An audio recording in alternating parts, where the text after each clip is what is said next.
Noong unang panahon, sa isang maliit na bahay sa malayong lugar, may isang marikit na bata na nagngangalang Karen. Masayahin siyang bata. Tinatanong niya ang kanyang ina tungkol sa lahat ng gusto niyang malaman. Nay, ano yung maliliit na ilaw sa langit? Mga bituin sila, Karen. Lahat ng nasa lupa, balang araw, ay magiging bituin at magniningning sa langit magpakailanman. Si Karen ay may isang piraso lang na laruan, isang damit at isang pares ng tsinelas na kahoy.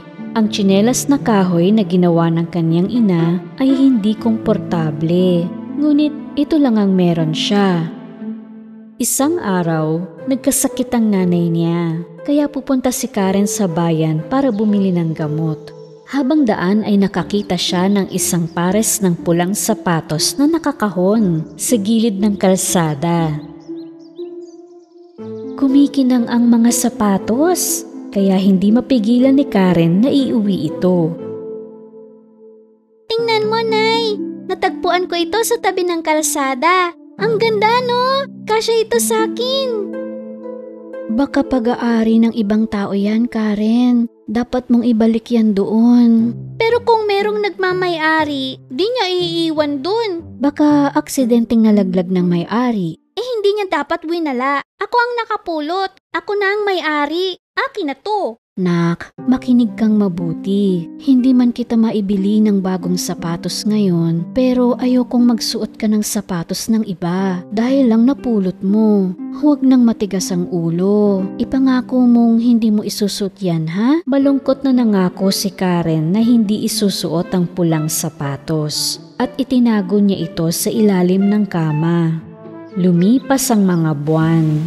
Isang araw, umuwi si Karen at hindi niya makita ang kanyang ina. Pinagmasdan niya ang paligid at napagtanto niya na ang ina ay naging isa ng maningning na bituin sa langit. Kinabukasan, habang papunta siya sa libing ng kanyang ina, isinuot niya ang pulang sapatos. Ang mga dumating sa libing ay hindi maalis ang tingin sa sapatos ni Karen. Grabe naman siya. Ano ba yan? Walang galang na bata. Pero walang pakialam si Karen dahil mahal niya ang kanyang sapatos.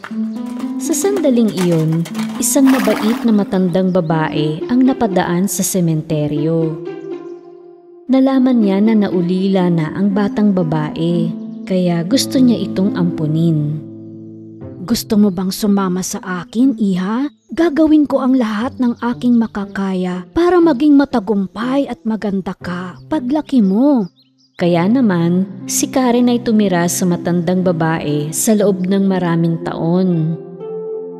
Karen, gamit mo yung sapatos mula pa nung libing ng iyong ina. Kailangan mo nang palitan yan. Napakadumi na, oh. Hindi! Gustong-gusto ko ang pulang sapatos na to. Nako, Karen. Huwag matigas ang ulo. Sige na, magbalit ka na. Bibili kita ng mas maganda, pangako. Ayaw ni Karen na masaktan ng mabait na matanda na umampon sa kanya. Kaya sa wakas ay itinapon niya ang pulang sapatos. Dumaan ang mga araw at isang umaga, naglalaro si Karen sa kanyang silid na may mga bagong damit at laruan. Dinalhan siya ng matandang babae ng bagong sapatos, ngunit hindi nagustuhan ni Karen. Pero asul ito. Ang pangit. Di ko gusto yan. Sa mga sumunod na taon, hindi pa rin makalimutan ni Karen ang pulang sapatos.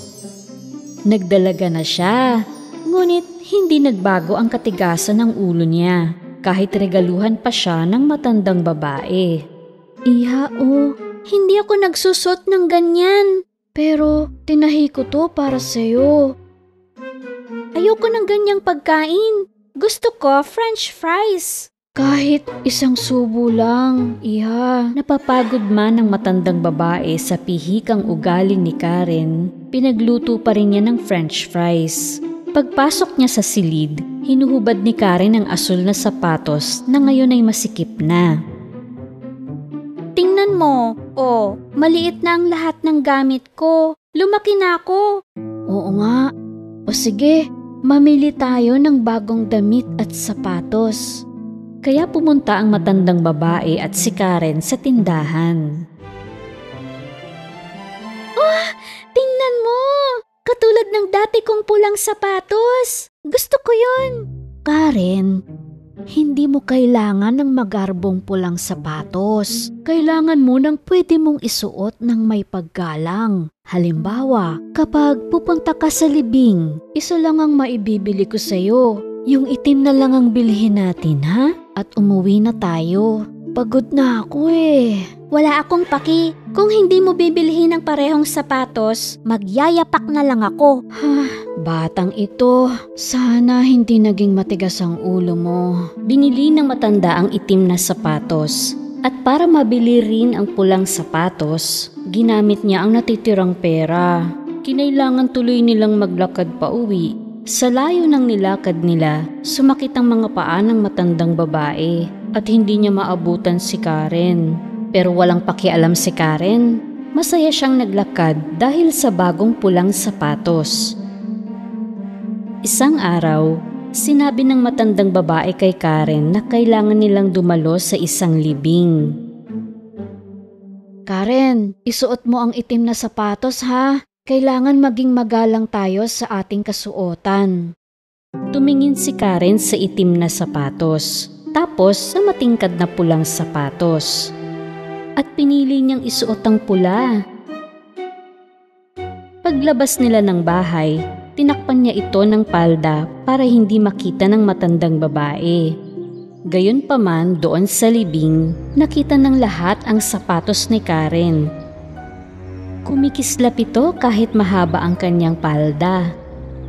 Pinag-usap-usapan tuloy ng mga tao si Karen at kung gaano kawalang galang ang suot niyang sapatos. Nang makarating ito sa tenga ng matandang babae, galit na galit siya. Hindi ka talaga nakinig sa sinabi ko? Sinuot mo pa rin ang pulang sapatos na yan. Napakatigas ng ulo mo, Karen. Nasaan ang respeto mo? Sa sandaling iyon, isang gwapong lalaki ang napadaan at nabighani sa kagandahan ni Karen. Lumapit ito sa kanya, lumuhod at binigyan siya ng mga papuri. Ang ganda mo, Binibini. At bagay sa'yo magandang sapatos na yan. Salamat. Kinilig ako sa sinabi mo. Sigurado ako mahusay ka sumayaw. Iniimbitahan kita sa sayawan sa palasyo ngayong gabi. Punta ka ha? Dahil sa magiliw na alok ng Ginoo, sa tuwa ay napasayaw nga si Karen. Ngunit ilang sandali pa, hindi na mapigilan ni Karen ang pagsasayaw. Ba't di ko mapigilan ng mga paa ko? Anong nangyayari? Nagsimulang lumayo si Karen sa matanda at sa Ginoo habang sumasayaw siya. Karen! Bumalik ka dito! Hinabol siya ng lalaki, pero hindi siya maabutan. Naging mas matigas ang ulo ng pulang sapatos kaysa kay Karen. Dinala siya nito hanggang sa tuktok ng bundok at pinasayaw siya sa loob ng 3 araw. Sobrang sakit na ng mga paa ni Karen, kaya napapasigaw siya sa bawat hakbang. Aray! Kahit na napuputikan o matinik, patuloy pa rin sa pagsasayaw ang sapatos. Tama na! Pagod na ako! Hindi na ako magmamatigas mula ngayon. Pangako, sige na, sapatos, tumigil ka na, pakiusap. Pagkasabi niyon, kumalas ang pulang sapatos sa kanyang mga paa. At bumagsak si Karen sa lupa.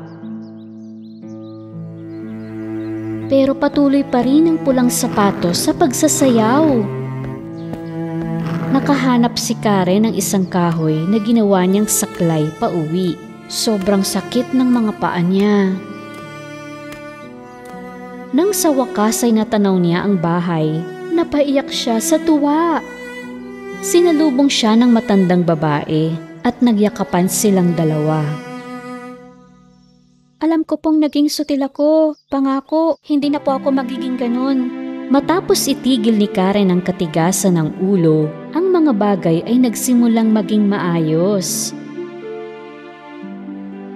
Isang araw, may kumatok sa pinto. Ito ay ang gwapong Ginoo. Magandang araw, Karen. Ang bilis mo sumayaw, di kita naabutan. Paano mo nagawa yun? Natuwa si Karen na makitang muli ang gwapong Ginoo. Iyon ang simula ng pagmamahalan nilang dalawa. Winaksin niya ang katigasan ng ulo, kaya nagkamit si Karen ng masaya at mapayapang buhay.